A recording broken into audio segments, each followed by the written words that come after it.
En todos los países de América Latina fue exactamente igual. Primero la revolución, después de la revolución una anarquía a la concha de su madre, después entonces un tirano fuerte, fuerte, fuerte, generalmente muy nacionalista. Como los tiranos nacionalistas siempre joden, lo sacan y viene entonces la organización nacional, que significa bajarse los calzones delante del poder de turno y decirle, introdúzcame que le pertenezco.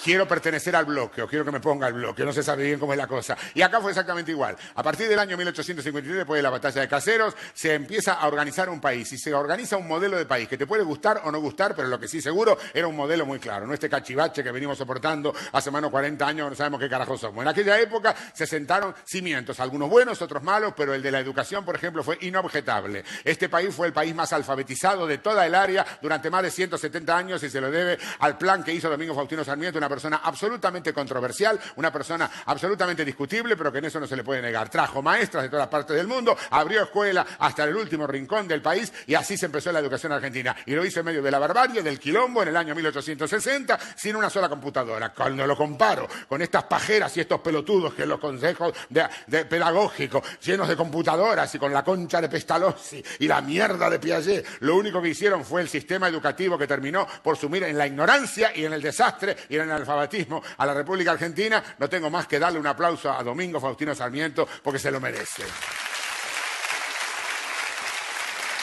Y así vino el siglo XIX. Pero el siglo XX empezó. El siglo XX empezó con inmigrantes y bronca en el conventillo. Vamos al siglo XX, vamos, pinguito.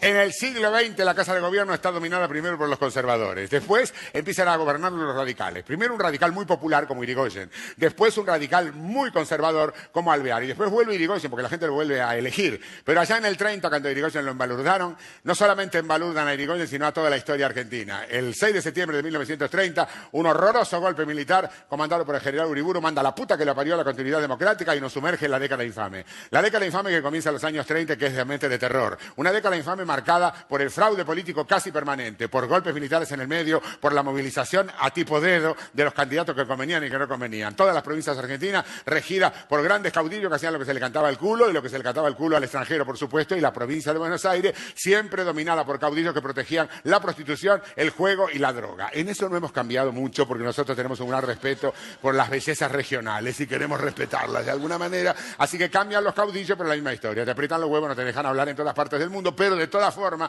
acá lo hicimos y lo hicieron violentamente. Claro que también hubo una parte positiva. Cientos de miles de inmigrantes de todas partes de Europa, sobre todo, vinieron a engrandecer esta República Argentina. Les parecía un paraíso, porque de verdad lo era. Acá podían comer y aunque no ganaran demasiado en las fábricas bastante pestilentes, no importa. Al lado del horror de Europa, esto era una maravilla. Y engrandecieron nuestro país y engrandecieron nuestra cultura y los pudimos recibir y fue una de las pocas cosas importantes de aquella década, porque lo demás fue Patagonia rebelde, quilombo, desastre y sobre todo venta.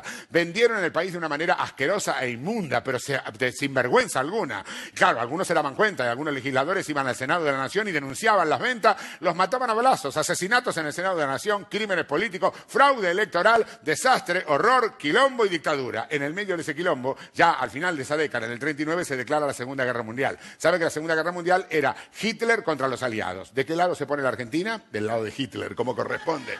Pero no lo vamos a admitir nunca de ninguna manera, así como somos neutrales, pero nuestros militares miran con simpatía a Hitler, hasta que Hitler empieza a perder.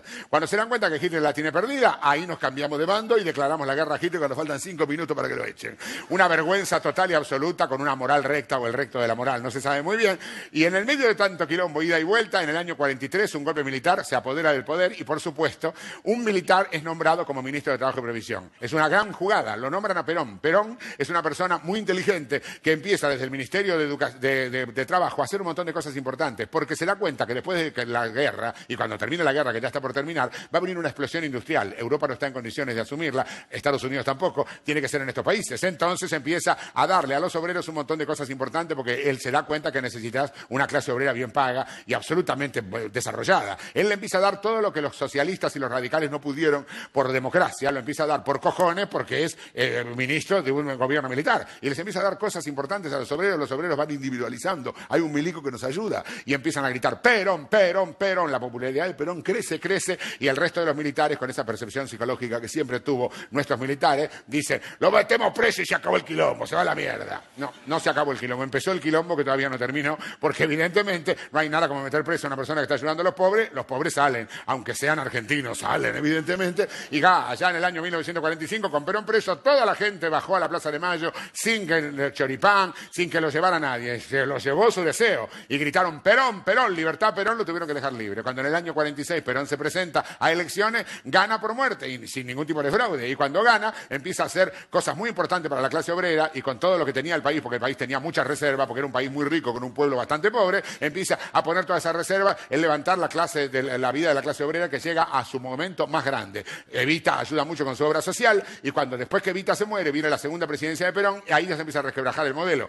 Ahí se empieza a acabar la plata, ahí algunos sindicatos empiezan a protestar, ahí viene una inflación que se ve venir en cualquier momento. Se hubiera ido a la mierda solo, Perón se hubiera desgastado como siempre se desgasta el poder. Los militares argentinos, con su percepción psicológica, le hicieron un golpe militar en el año 1955 para echarlo cuando faltaban 2 años para que terminara. Le hicieron un golpe militar en septiembre del 55, pero hubo una previa, el 16 de junio de 1955, para forzar a Perón a que se vaya. Bombardearon la Plaza de Mayo en hora pico a las 12 de mediodía, un día laborable jueves. Eso es algo que no te entra en la cabeza, porque si lo querés matar a Perón, mátalo a Perón. Si querés hacer una cosa simbólica, hacerlo a las 2 de la mañana, 3 de la mañana, que no hay un arma por la Plaza de Mayo. No, un día laborable a las 12 de mediodía, matando gente que no eran peronistas ni nada, era gente que estaba saliendo de los ministerios a tomar algo, porque era la hora del almuerzo, a ir a hacer un depósito bancario o a pasear el perro. Los cagaron y los hicieron mierda, y yo sé perfectamente de lo que hablo, porque yo tenía 15 años en ese momento y estaba en tercer año del colegio secundario, y me mandaron la última hora, que tenían costumbre, a mandarnos a hacer algún trabajo a la Biblioteca Nacional. Yo, como vi que el clima estaba revuelto, me fui para mi casa, y no subí al colectivo,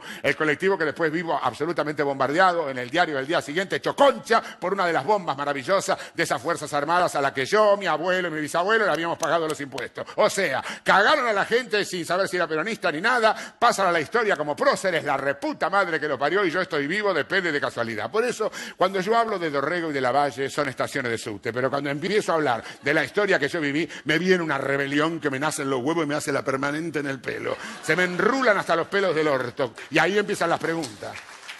Ahí me empiezo a preguntar. Y me empiezo a preguntar lo que no tiene respuesta. ¿Por qué tan boludos? ¿Por qué tan idiotas? ¿Por qué un ejército de mierda? ¿Por qué una iglesia tan sorete? ¿Por qué unos radicales tan pajeros? ¿Por qué esta mierda de peronismo que no la entienden ni ellos? ¿Por qué habernos tomado a la tremenda un país maravilloso para vivir en paz y en democracia con toda la riqueza que Dios nos dio? ¿Por qué tan boludos? ¿Por qué tan fascistas? ¿Por qué tan fascistas los que hacen la revolución? ¿Y por qué tan hijos de puta los que golpeamos la puerta de los cuarteles? ¿Por qué los que no sabemos vivir en democracia? ¿Por qué? ¿Por qué? Y no hay nada. ¿A quién se lo voy a preguntar? ¿A este pobre desgraciado? Tiene 4 patas y apenas irá con su pata. No, te lo tengo que preguntar a vos, Dios. A vos te lo pregunto. A vos, dame una señal de que me estás escuchando.